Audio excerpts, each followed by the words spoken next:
اقوى عمل ضد اضعف عمل ليوسف الشريف. طبعا كل الناس اللي متابعاني عارفه ان انا مش من محبين يوسف الشريف، لكن لو عمل حاجه حلوه فاكيد هقول ان هو عمل حاجه حلوه. انا مش بكرهه بشكل شخصي يعني، انا بس ما بحبوش فنيا يعني.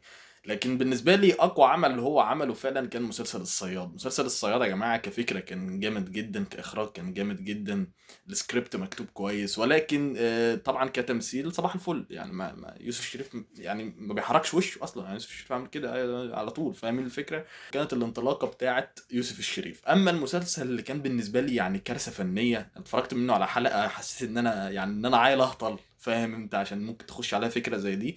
كان مسلسل كوفيد 25. يعني فكره مثلا ان دكتور رايح يقول لمستشفى، مش عارف ليه يعني، هو رايح يقول لمستشفى وشركه ادويه ومش عارف ايه في الغردقه، شركة أدوية في الغردقة، إن هو يعني إيه عنده علاج بيعالج المرض اللي لسه ما جاش اللي هو متنبئه.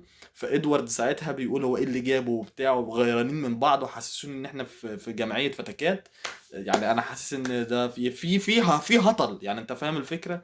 غير كده بقى إيه، خد بقى كادرات مسروقة بقى وزومبي وهو وأستاذ أحمد صلاح حسني. أستاذ أحمد صلاح حسني برضه ما بيعرفش يمثل وهو ما بيعرفش يمثل، فكان إيه، ما يعني ما استلطفتش خالص حاجه زي دي ان انا حتى يعني استحمل ان حد يقول على حاجه دي حلوه يعني. يبقى اكيد هو عنده حاجه غلط في دماغه يعني. وبس كده، لو عجبك الفيديو ما تنساش تعمل لي لايك واكتب لي كومنت كنت مختلف او متفق معايا في اي حاجه، وتابعني بنزل محتوى يومي عن التمثيل. وسلام.